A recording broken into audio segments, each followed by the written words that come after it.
Thank you to all four of you for being willing to be with us and for a very, very interesting discussion that we've had and very interesting perspectives you've all given to us. Thank you very much indeed. And can I now welcome our second panel, joining us virtually, and there are, I think, 5 people on the panel. I wonder whether I could ask each of you just very briefly to tell us who you are. First of all, starting with Professor Nick Pearce.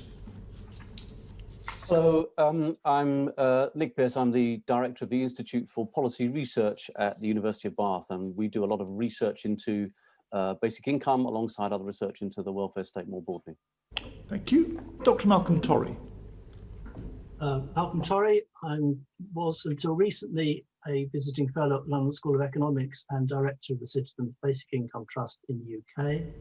I'm now general manager of the Basic Income Earth Network, which is the global organisation facilitating the global basic income debate. I started in this debate when for 2 years, 40 years ago, I worked in Brixton Supplementary Benefit Office behind the public counter.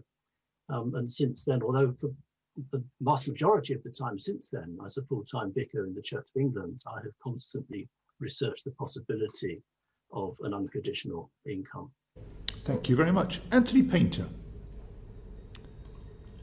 Morning, I'm Anthony Painter. I'm Chief Research and Impact Officer at the Royal Society for Arts, Manufactures and Commerce. We devote a lot of our sort of research and policy effort to looking at the future of work and economic insecurity, hence our interest in universal basic income as part of that dual discussion. Thank you. Paul Vaughan. Morning, I'm Paul Vaughan. I'm Head of Communities and Neighbourhoods at Fife Council, and I was part of the steering group that was looking at the feasibility of a Scottish citizens' basic income pilot over the last 2 years. Thank you. And Edward Davies. Hi there, yes, I'm Edward Davies. I'm the Director of Policy at the Centre for Social Justice. We look at root causes of poverty, and that involves a lot of work on the benefit system, and we've had a bit of a look at universal basic income as well. Thank you, and thank you all for joining us. And our first question to you comes from Sean Bailey. Thank you, Chair. I just wanted to look a little bit more into the implementation of any sort of possible basic income, any sort of possible UBI. And I suppose my first question really is, I think obviously what we've seen this year is quite a shift in some of the sort of socio-economic realities that we've had to encounter as a result of the pandemic and other sort of other factors that have come in. I'm just curious, I read the RSA suggested that it would take around 10 years to implement a universal basic income system. I mean, from an implementation point of view, would you accept that analysis, and what challenges in that setup period would you think there would be, particularly from a sort of a socio-economic point of view? Let's take Mr. Painter first of all. Thank you. Yeah, we analysed sort of 2 potential systems. One that was very similar to the system that Stuart Lansley was discussing in the previous session, which looked at a sort of around a sort of £60 a week individual payment. It's important to emphasise that basically it was an individual payment rather than a household payment. So if there's 2 individuals, that's £120. If there's more, 180, 240. And then a more expansive system that was more at the sort of £100 a week level, and obviously safeguarding pensioner incomes alongside that. Our assessment is actually you could introduce the first system within a parliament.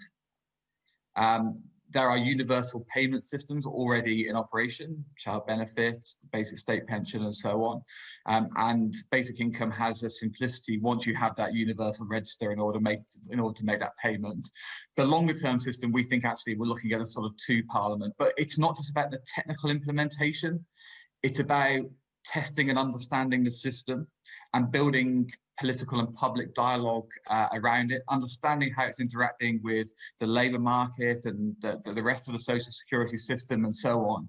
So I think I would support the comments made by Mr. Lansley in the previous session, that you kind of want to introduce at a certain level that you can test and understand the impacts that it's having, and then evolve towards a more expansive system over time. Much as we did, by the way, with tax credits and universal credit, and we did with a basic state pension in relation with pension credit. So you'd evolve towards that more expansive system. Anyone else want to come in on that point, the timescale? Dr. Torry.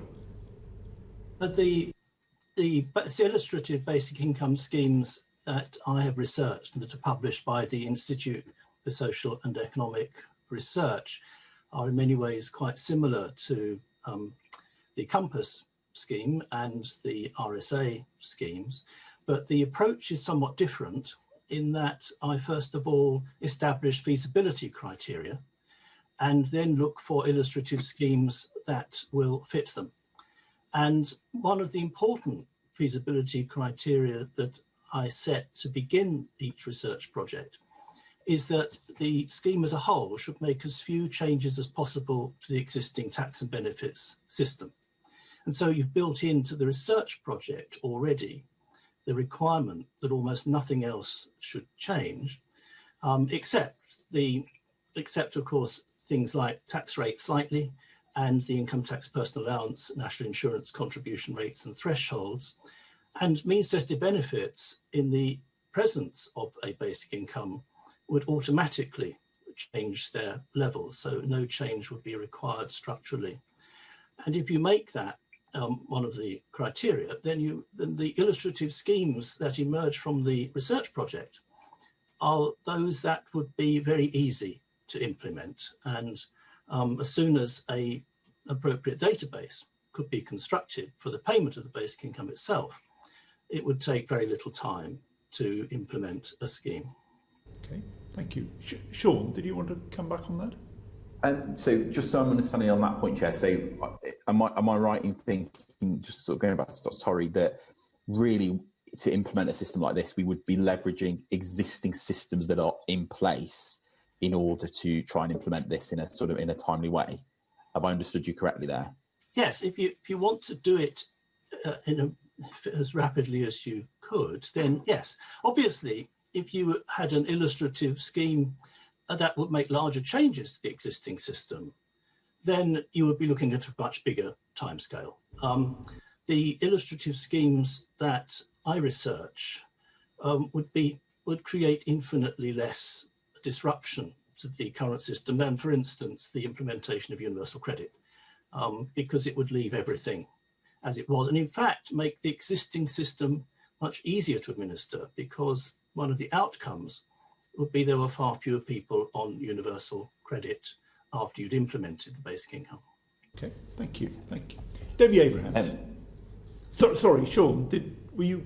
No, yeah. No, that's fine. I'm conscious of time, so no, that's absolutely fine. Thank you very much. Debbie Abrahams. Good morning, everyone. Thank you very much for that.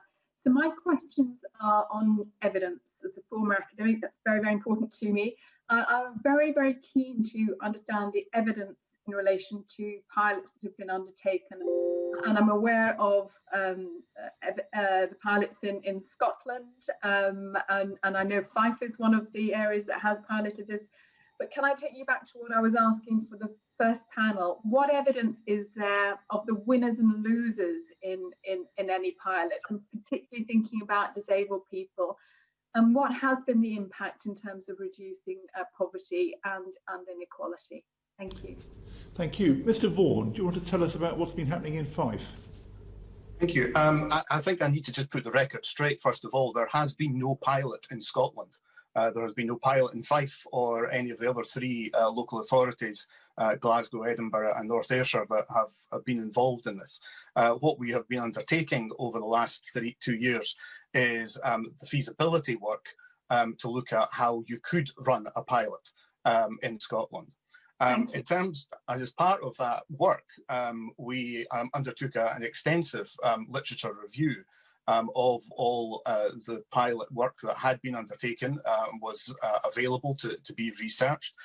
That's published, available through the What Work Scotland website, and summarised in the feasibility report, which is also available.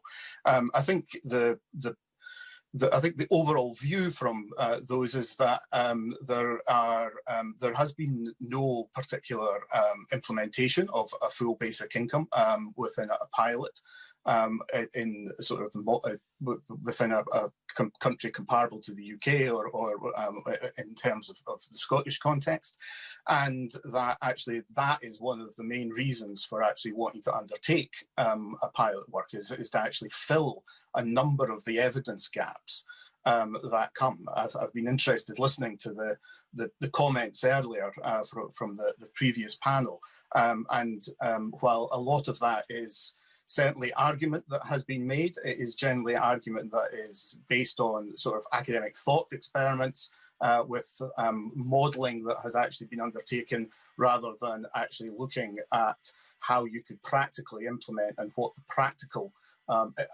results would be of some of those pilots. The evidence that is there is, we feel, insufficient to actually define whether you go for a basic income, and therefore that would be what we would actually be looking at undertaking. In terms of the specifics around disabled folk, that was something that we engaged with disabled groups up in Scotland on, and to recognise their particular concerns, that there are obviously increased costs for individuals with disabilities, and that any pilot scheme needed to actually recognise those additional costs and include those in any payments.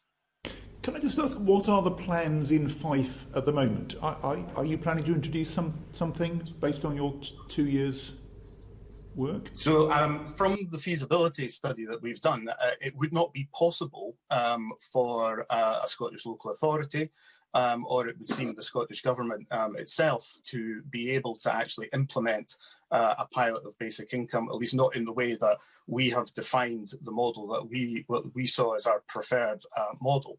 And this is down to a number of the issues that were picked up in the previous by the previous panel. There are severe institutional issues or challenges that need to be faced. The way that the welfare system at the moment, the welfare and tax system works, obviously has implications for UK government through HMRC DWP. It has implications for the way that the Scottish government and the control that it has over the setting of income tax rates and the benefits that it can introduce, but equally also for local government in terms of the different aspects of the welfare system that it's responsible for. And these connections and the interactions between these have led us to believe that for us to actually be able to undertake any pilot in Scotland, we would need primary legislation at the House of Commons and at Westminster to allow that to happen, and the actual the working together of all three levels of government to actually make a pilot happen. Okay, thank you very much. Mr. Davies, Professor Pearce, I wonder, does either of you want to comment on evidence so far about what the effects of this sort of scheme might be? Mr. Davies. Yeah. I think it's very much the right question to be asking. I think my reading of the evidence is it's incredibly equivocal, and I think you heard that from the last panel as well. I think your question on disability is absolutely the right one, and as the last panel said, I've not really seen anything on disability. I think in some ways it is a solution looking for a problem, in that actually you've got a huge different range of pilots and precursors, sovereign wealth funds, small-scale work incentives, all these kinds of things that come out with a huge range of quite contradictory evidence. Some say this is good for work, some say it's not good for work. We just heard someone saying they wanted a 180 billion scheme which had a marginal pro-work benefit. Finland seems to show something quite good for well-being, but if you want to tackle well-being, this is not the way to do it. There's a slightly good thing for women on maternity leave who may want to choose to stay at home longer, but again, if you want to tackle that, there's a much better way of doing it. I think that the big picture on evidence is that there is, exactly as Paul just said, this has never been trialled, and those pilots and precursors that exist, the results are really equivocal, and it leaves me sort of thinking this is a huge change without any basis in a sort of an existing trial or anything like that. And just in terms of your point there on who are the winners and losers, actually, a lot of the things I have seen on this suggest that actually the losers from this are probably the people who are worst off already. I know the Joseph Rowntree Foundation did some research on this, and their figure was that actually you increase child poverty by 60% because the winners tend to be the people who are in low paid work, not the people out of work. But again, it's all dependent on the system you put in, because every single trial, pilot, precursor is totally different based on something completely different. There is no coherent idea out there of how this could work with strong evidence behind it. Thank you. Professor Pearce. Yeah, I think it's important to distinguish between microsimulation evidence, where you take household survey data and you apply different schemes and you look at the distributional consequences of those schemes. Those are, if you like, desk research exercises, which would tell you what happens in a sort of static environment. And they tell you about the different winners and losers and the costs and the consequences of different approaches.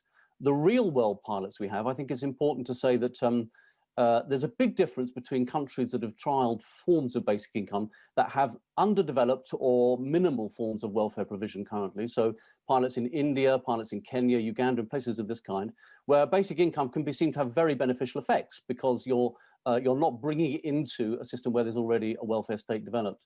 Finland is interesting because it is a highly developed welfare state. And it was the first randomized controlled trial across a whole country. It's not a universal basic income because it's only 2,000 people, they're out of work, it's not going to everybody. And it had a limited budget. They were only given a certain budget by the parliament, 20 million euros. So it can tell you a certain number of things. Ideally, we would have a whole area given a basic income with everybody in it, or we would do something on a national scale that allowed us to see the differences between the recipients and a control group. And so one of the questions here is, can we get closer to, in real world pilots, something which might look like a basic income in practice, in reality? And the biggest challenge here, and it's also a challenge for micro simulation studies, is that, as has just been said about Scotland, is very hard to model changes to the tax system, to how you would pay for a basic income. That didn't happen in Finland either. And so we can't yet know, without knowing what changes to taxation take place, what some of the labour market effects might be, the incentives that change for individuals given their levels of taxation alongside a basic income. And microsimulations can tell you something about those things, but microsimulations, as we have them currently in the UK at least, are static, not dynamic, and we aren't able to look at things like corporation tax, wealth taxes, carbon taxes, land value taxes. These kinds of taxes don't figure in microsimulation models. And so some of the ways you might want to pay for a basic income, if you wanted to look at some of those kinds of taxation, taxing wealth and environmental bads, for example, those we can't factor into the kind of models we have. And so that's a big constraint on what we can do in the real world, but it also opens up territory for us to think about how we might alternatively fund improvements in the welfare state.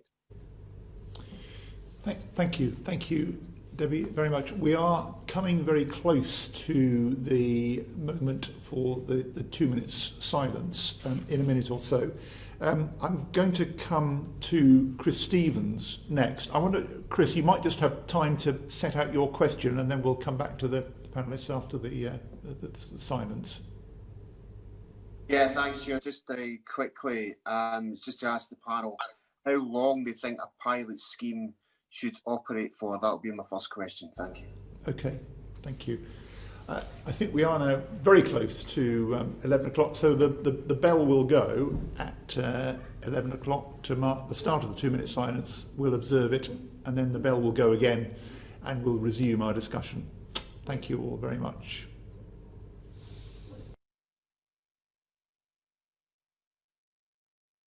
The proceeding is currently suspended.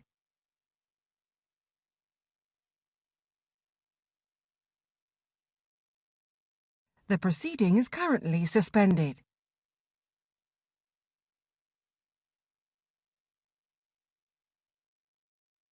The proceeding is currently suspended.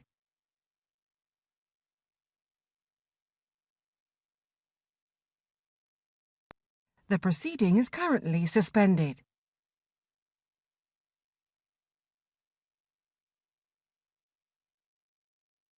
The proceeding is currently suspended.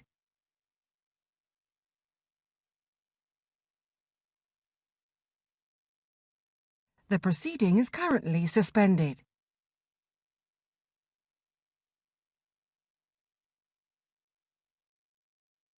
The proceeding is currently suspended.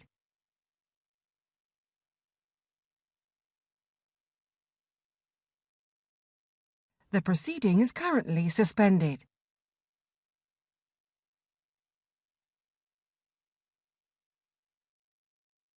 The proceeding is currently suspended.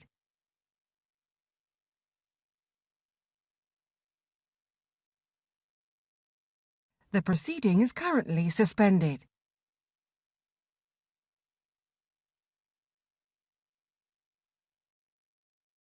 The proceeding is currently suspended.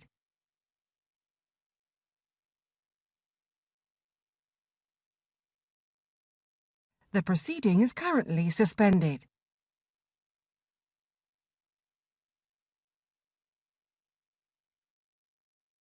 The proceeding is currently suspended.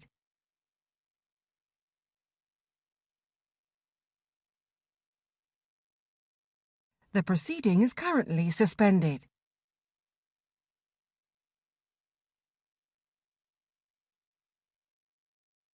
The proceeding is currently suspended.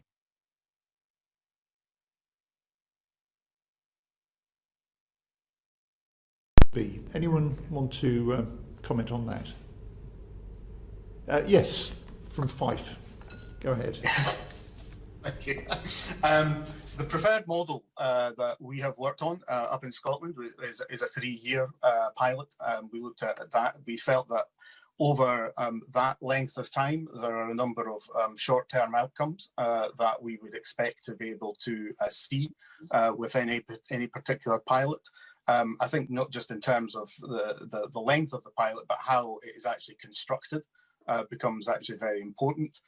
We had quite a bit of debate, have settled on our preferred approach of a randomised control group, but actually on the basis of actually picking a geographic area or 2 geographic areas to actually run the pilots in, on the grounds that one of the things that we would be looking to actually test for are community level impacts and community level benefits that might arise from any implementation of a pilot, which isn't really doable within looking at a population-wide approach. And on top of that, there would be a population group that we would use as a control group. But in terms of timing, it's 3 years that we've been looking at. Just Paul, if I can just ask you before I ask others, obviously you'll be aware, and you're very much involved in the Scottish feasibility study, but you'll be aware of other UK local authorities, I'm sure, who want to pilot some of this. So just to ask, are you relaxed, or is the position of Fife Council, is it you're relaxed about whether it be a UK pilot, a Scottish pilot? Just to ask you just about that. Well, I mean, the position of the 4 local authorities was that, we worked on a Scottish pilot. The evidence that we collected was around what that would mean in a Scottish context. The modelling was done on the basis of Scottish data and the Fraser of Allender's model of the Scottish economy. So I can't comment on what the UK-wide impacts would actually be. Our preference across the 4 local authorities is still that we would like to see it piloted in Scotland.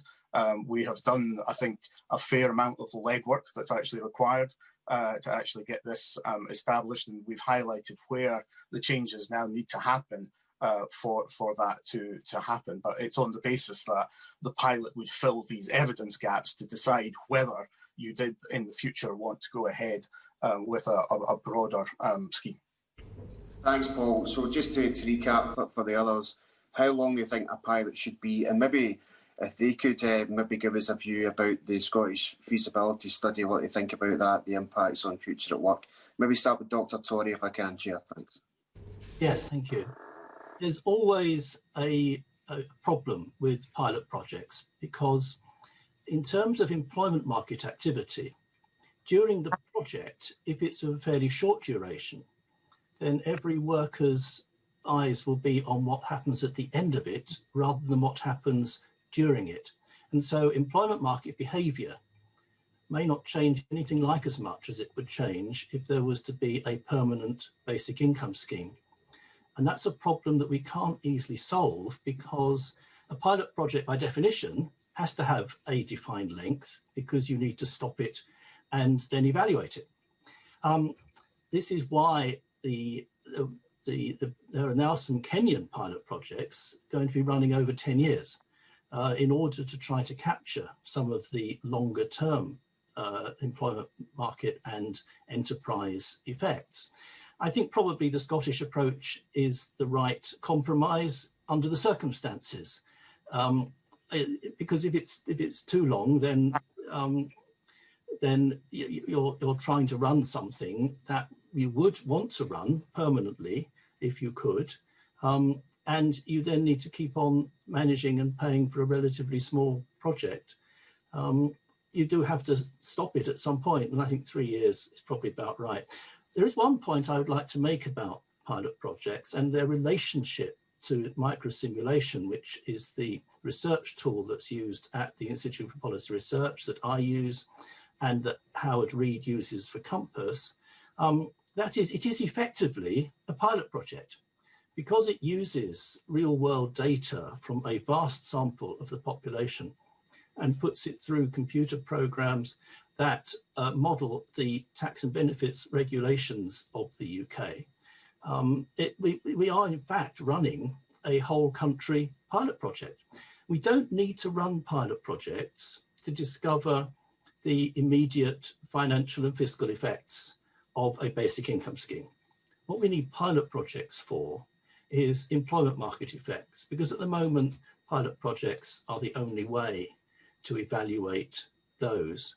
For instance, microsimulation, the method that I use, sets feasibility criteria. And for instance, in response to a recent comment made during this panel, one of those feasibility criteria is that there should be no significant losses at the lower end of the earnings range. And it's perfectly possible to find an illustrative basic income scheme that fulfills that particular criterion, the criterion that no major changes will need to be made to the current system, and the criterion that all poverty and inequality indices should fall. It's perfectly possible to find a feasible illustrative basic income scheme of that nature.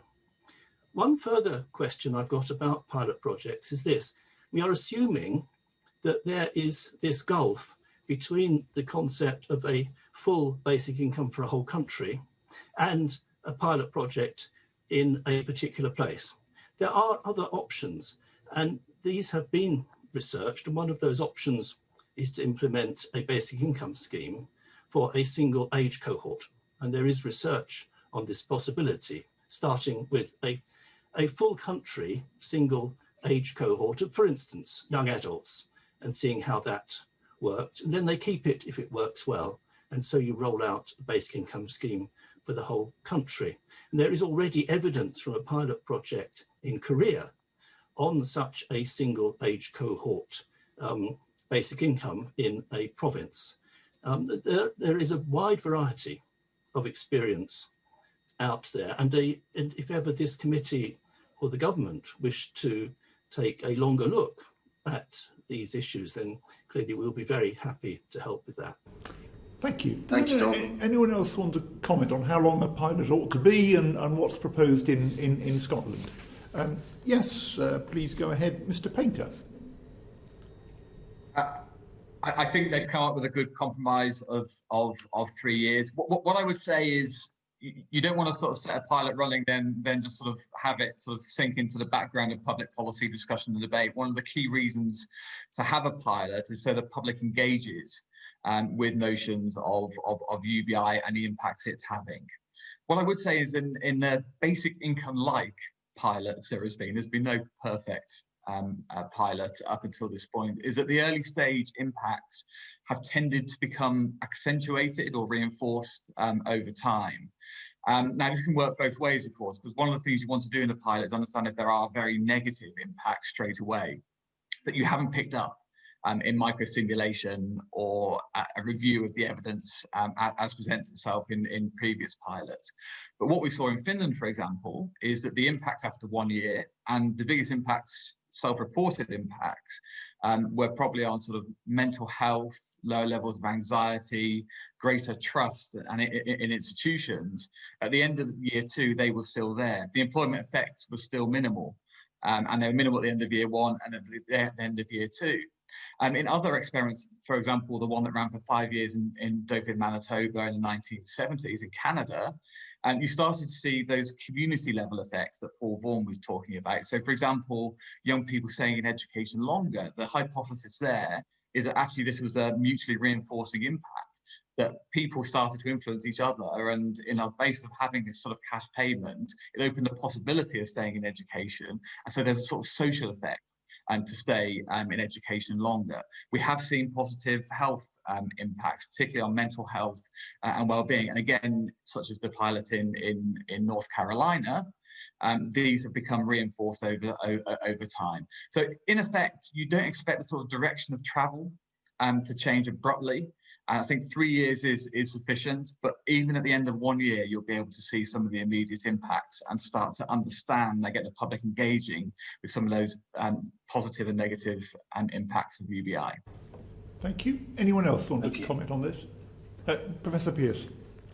Yes, I mean, I just want to say, I mean, the most important thing, obviously, with a trial is to establish the research criteria at the beginning effectively, and to make sure that your evidential standards are as high as possible, so that when you come to the end of the evaluation, you have genuine research evidence and knowledge that you can build upon. And, you know, randomized controlled trials tend to be thought of as a sort of top of the hierarchy for those kinds of trials. But an area-based trial where you distribute it to an entire area, I think, as Mr. Painter says, does have some benefits, because you then begin to see not just the effect on individuals, but the peer effects that might take place within a community, whether that's about changes in norms and habits and attitudes, trust in individuals of others, and so on and so forth.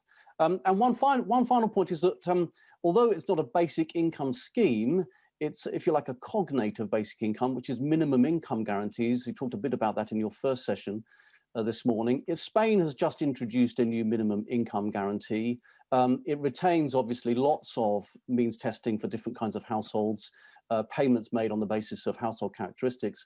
But it is another form, if you like, of relevant real-world experience of how you might combine income from wages with means-tested top-ups for different household types and see the outcomes that are achieved, and also some of the testing of different administrative approaches. Spain had a deluge of applicants for its new minimum income guarantee. It struggled to process all of those, but it will give us evidence about what happens when, at scale, you introduce a big national policy for establishing a minimum income floor. Okay, thank you. Thank you. Thanks very much, Chair. Just to ask Paul then, you've described in detail to the committee about some of the challenges in order to get a pilot up and running and the interaction with reserve benefits, for example. So, Paul, what would Fife Council want the committee to recommend to the Department of Work and Pensions in order for the pilot in Scotland to get up and running? I mean, as a steering group, what we would be looking for is the ongoing work with officials and things within the DWP and HMRC to get to the point where we would be able to run that pilot. There is, I think, further work, as I say, to be done looking at some of the legislative changes that would be required even for a pilot to actually be undertaken, and we would be looking for that support from across all three levels of government, UK, the Scottish Government and local government in Scotland, to actually work on that with a clear end date of when the pilot would actually be scheduled to actually take place. Thank you. Okay, thank you very much. Selene Saxby. Thank you, Chair. And I was wanting to look into the economic modelling, and this is, I think, particularly for Professor Pearce and Dr. Torry. You've mentioned the microsimulation analysis of implementing UBI, and that it shows patterns of gains and losses across different income and demographic groups. And I just wondered if you could explain which income and demographic groups would experience losses if a UBI was implemented, and what would the benefits and drawbacks from that modelling be if we did implement? Okay, well, perhaps if I go first, Dr. Torry.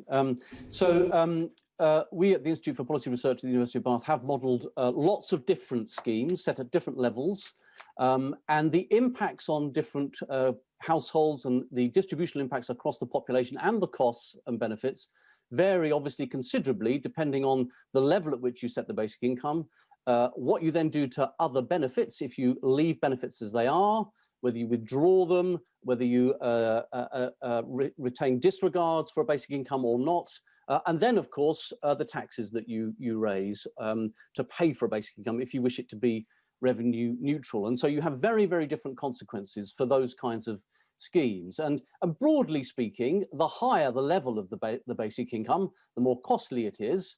But the higher benefit it has for reducing poverty, the better it protects particular groups. The lower it is, and the more that you withdraw existing means testing benefits to pay for it, the worse its impacts on particular households and on particular deciles or quintiles in the income distribution. And broadly speaking, if you give a basic income to both members in a household, if you've got a couple in a household, and instead of means testing that household as a whole, you give each adult a basic income, and you do the same for children.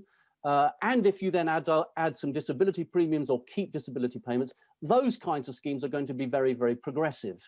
And it will be households where you've got a single member or where you've got nobody with no children, that broadly speaking, the benefits will be less or the costs will be higher. So there will be those kinds of things to think about, and we can report all the modelling. We've reported lots and different kinds of schemes in as I say that we outlined in our research. I wanted to pick up a couple of things from the previous discussion. One was Dr. Torry mentioning different age groups. We've also modelled those. We looked at a basic income for young people, 18 to 25-year-olds, set at £73 or thereabouts per week, 2017 prices, and you take away the benefits to which that group would be entitled, JSA, Easter, and so on. The net cost of that, about £23 billion, but it doesn't, that doesn't include looking at student grants and loans, which you might want to do as well. And that has a large impact on it. Reduces child poverty and it reduces poverty in households of working age. And so you can think about, for example, looking at particular age groups as well as households across the distribution and household types.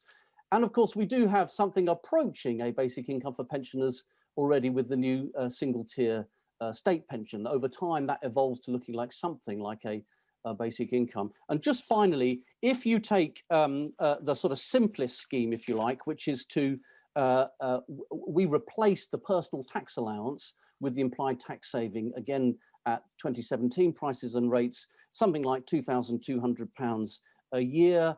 If you then withdraw the personal income tax allowance, you apply a single rate of 12% on all earned income for national insurance. The net cost of that is about £13 billion, and that tends to have a good impact on reducing child poverty, something like 25%, less of an effect on reducing income inequality overall. And within the different deciles and quintiles, you will get effects, as I said earlier, on those households that don't have children or where they're a single person household. They will tend to do worse within the lower income distribution deciles or quintiles, because as I said earlier, they're not benefiting from the extra payments coming into a household by virtue of having children, 2 adults, or people with disabilities. Thank you. Selene, did you want to hear from Dr. Torry as well on this? Yeah, if Dr. Torry had anything he'd like to add, yes, please. Yeah. Yes, certainly. Whilst the Institute for Policy Research and my research use the same research tools, we use Euromod now, UK mod, the microsimulation program with the government's own survey data. We take a different approach to the method in that the IPR simulates a large number of different schemes, choosing different criteria for the schemes, whereas my research begins with feasibility criteria and then looks for an illustrative scheme that will fit those criteria. One of the criteria that I set is that there shall be there should be very, very few losses amongst the disposable household incomes of the lowest quintile of incomes.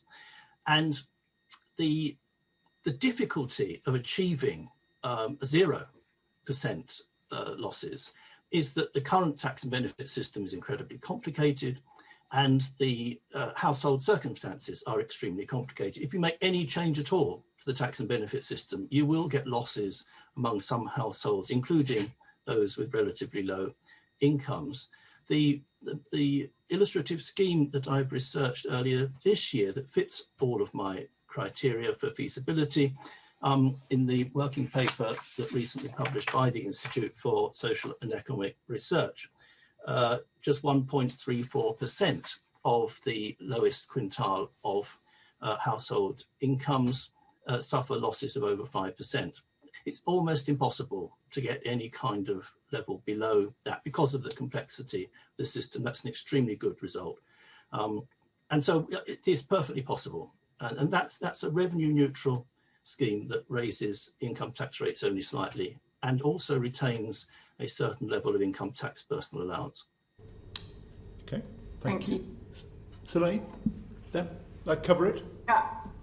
Thank you, Chair. Thank you very much. Can I just bring in Siobhan Bailey at this point, and then I want to come back to the economic impact in a moment. But Siobhan first. Specific question to Edward Davies, because I know the Centre for Social Justice did a report specifically looking at whether UBI was an effective policy for poverty reduction. And thinking about the DWP, did your research find that the UBI would meet the needs of the families that DWP already support, so complex needs, low income, issues with drug addiction, family breakdown? Just interested to know a bit more about that.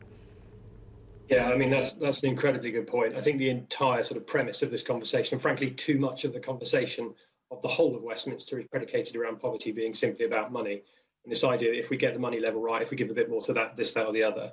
And I know that people don't like this, and I can see people sighing in the background and things like that. But I think we also do need to understand that actually the fundamental lives that people lead and the things that keep them in poverty will not be addressed by this in any way. So, I mean, the OECD says we have 5 million people at the moment in the UK who are functionally illiterate and numerous. This does not help them. We have 500,000 people with a gambling problem in the UK. This does not help them. And I imagine that's gone up a lot in lockdown as well. We have massive rates of alcohol addiction. We have the worst drug addiction rates in the country. We have huge domestic abuse problem. This does not touch those things. And I think part of the issue that I would have with this is that we bring in this huge amount of money and sort of refocus it in a payment when actually it would be much better targeted. So Anthony rightly said, you know, the Finland model, it showed some improvements in mental self-reported well-being. And I would expect that. We've been collecting ONS data on what makes for good mental well-being, David Cameron's famous happiness index. But if I really wanted to tackle well-being, I know there are many things above that. And actually, I mean, again, really uncomfortably, the top thing on that happiness index, for a lot of people, they don't like it, but it's marital status. That's something that has collapsed in the UK in the last 30 or 40 years. And so if we're really going to talk about let's improve well-being, let's talk about what's going on in people's homes at the moment, which is not in a good way. And so there is this big question that we spend another hearing talking about this stuff and not focusing on what are the policy, social interventions that make people's lives better. And I think I really want to, I don't mean to be sort of facetious about this, but this is a really important point. This committee did this piece of research a couple of years ago when Frank Field was chair, and I'm just going to read 3 sentences from this committee's conclusion. Ultimately, we are at a loss to understand how a citizen's income could even partially resolve the issues it purports to address. At best, we would end up with something very similar to universal credit. We urge the incoming government not to expend any energy on it. And I think this is the problem, is that we're coming back and having the same conversation every few years, and we're ignoring that there are these huge, huge elephants in the room that we hear about every day at the CSJ, which we don't fund addiction services properly. We have some real education problems. We have a crisis of family breakdown, and somehow we feel like shuffling around money to different earners is going to be the answer. It's not. Okay, thank you. Can I just ask a question? We're coming towards the end. of what you think the economic impact would be of moving in the direction that we've been talking about this morning, in general terms. And clearly it depends rather precisely what form was adopted. But I wonder, Mr. Painter, first of all, what do you think the economic impact of introducing a universal basic income would be? I'll look at a sort of macro and an individual level, because I think that's kind of useful two lenses to look at this problem with. On the macro level, some research has been done as to the impacts of the Alaskan and Permanent Dividend Fund, which again is not a perfect UBI, but is an individual payment. It's made on an annual basis rather than a weekly or monthly basis, but it's been in place for about 40 years. It's not ungenerous. You know, it can make a difference of between $8,000 and $10,000 to an average family's income in Alaska. And the impacts, you're talking about? I'm sorry. The Alaskan Permanent Dividend Fund. Yeah. Right. The macro impacts, particularly on employment, have been broadly neutral. And the reason is because whatever the sort of interactive effects in terms of the labour market effects of, you know, people receiving income and incentives to work and so on, people spend that money, and that creates a macroeconomic boost. And so that is promoting greater employment. And what's the dynamics of this are kind of sort of cancelling each other out. Now, of course, it depends on how you fund this. It depends on what the tax rates are going to be. It depends on the labour market responses of trade unions and employers and so on. And actually, this is an argument for having a concentrated trial to understand a bit more of those impacts. Now, on an individual level, to go back to the discussion the committee is having in its wider inquiry, and the point's been made on a fairly sort of frequent basis in a discussion. We're not anticipating that there'll be a mass obsolescence of employment as a result of automation, but we are anticipating that there will be a big transition, and people and places will have to transition to gain new skills, to upskills, transition into new forms of work over time. And in fact, in the last few months, we did a report analysing the impact of COVID and automation on risks to workers, and we've seen 5 years tech acceleration in 5 months. And you see this most starkly, of course, in the shift from high street retail to online retailers. Well, that requires a whole shift in skills and economic geography and so on and so forth. So in terms of economic impacts, basic income essentially sets a baseline on which people can take risks, weather the storm, have greater economic resilience, and manage the impacts in a better way on their lives. And the final thing I'd say on this, yes, UBI is not the source of ultimate happiness, but it does remove some of the elements of unhappiness. To go back to the previous conversation, and Edward made a lot of good points. This is not just about money at all. This is about relationships and lives and norms and support and so on and so forth. But economic precarity is a structural impediment to people achieving well-being in their lives. And the point about UBI, and this goes beyond those in acute poverty or even destitution, this is widespread across households. You know, 40% of people have access to savings of less than £1,000, according to our survey work. And what basic income does, it helps individuals and households push back against that precarity to take risks by learning new skills, trying a new business, moving careers, and navigate some of these shifts that they're facing in their lives, thereby underpin their economic security, their health and well-being, reducing their anxiety and the impacts that has on alcohol addiction, so on and so forth. So the economic impacts actually are quite powerful, but they're not sufficient in and of themselves to get to that point of ultimate well-being. Thank you. Professor Pearce, I wonder whether you've got any observations on what you would expect the overall impact on the economy to be if the government was to choose to move in this direction. Well, I think there's, that depends fundamentally on the level at which you set a UBI and the taxes that you raise to pay for it, and that will impact on, labour supply effects. It'll impact on, people's take-home income in very, very different ways. I think there's a big question behind this, though, which is that, and it's partly in what Anthony has just said and what you touched on in your first session, which is that we have seen since the 1970s a decline in the labour share of national income in many countries, that increases in productivity being uncoupled from median wages. And there is a question about whether technological change is reducing the labour share. And if that's the case, do you need things like basic income or other measures to make up household incomes, particularly for those workers whose wages have been declining relative to where they were in the 60s and 70s. Now, part of that, of course, is about the collapse of trade unions. It's about political changes to corporate governance. It's about tax and benefit changes. But there is a broader economic question about whether things like basic income, or even if you're not a fan of basic income, other forms of supplementing household incomes or providing services which otherwise families would have to purchase, like childcare, that enable you to tackle this kind of wider problem of a long-term increase in the returns to capital and decrease in the returns to labour. Thank you. Any other witness want to comment on this point, on the overall effect on the economy? Dr. Torry. Yes, although it's true that Namibia and India are very different countries from the UK, what was particularly striking about the projects in which very small basic incomes were paid to the entire communities involved in those trials was the huge uplift in economic activity amongst the lowest, the households with the lowest incomes, far bigger than any of the researchers ever expected. Now, this was because for the first time they had a secure base on which to build. So I would agree entirely with the last two speakers.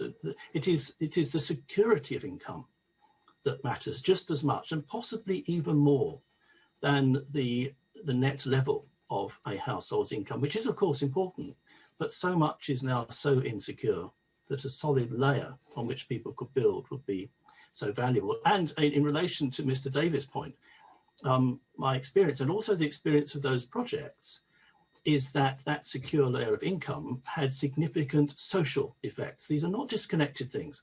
What matters is the whole package of social policy that a government puts in place. One of the things that will be really valuable about the kind of pilot project that Paul Vaughan is talking about is that it would begin to show some of the social and economic effects. We will be looking in particular at the extent to which new businesses were being formed by people who for the first time had a secure layer of income on which to build. Thank you. Mr. Davies, I wonder whether you just want to comment on the economic impact. What do you think the economic impact would be if the government was to move in this direction? I mean, yeah, I suppose I sort of agree with Nick's point that it enormously depends on the level at which you set the income. The calculations we did, if you go to the very top end, which I don't think anyone here would advocate, but I have seen advocated elsewhere, is that you set a level of the top recipients of benefit, and so you can eliminate the benefit system. You're talking about numbers up towards like £1 trillion, like half of GDP. So I think most people here would tend to be saying that's not a goer. But then as you reduce it, the impact for good or ill is just going to be less. So when you get down to, I mean, I think it was one of the people on the last hearing said, you could spend 180 billion on his plan and it would be marginally pro-work. You think, well, for 180 billion, that's a lot of tax to be claiming. Are we sure that wouldn't have big knock-on effects? And then the sort of secondary political impact of that. Like, being brutally honest, if I were one of you guys going and knocking on doors, and you were saying, we're going to collect in tax and give it to everyone from Richard Branson to someone with no intention of working, I'd love to be the opposition. I think it would be a very, very hard political sell, the economics of it, just the way it would go. So I think you can't disassociate the political from the economic on that, and I think you would need to think long and hard about how on earth you would sell that to general public. Okay, fine. Well, can I thank you all very much for a very interesting set of contributions. Lots for us to think about. I'm not quite sure what I could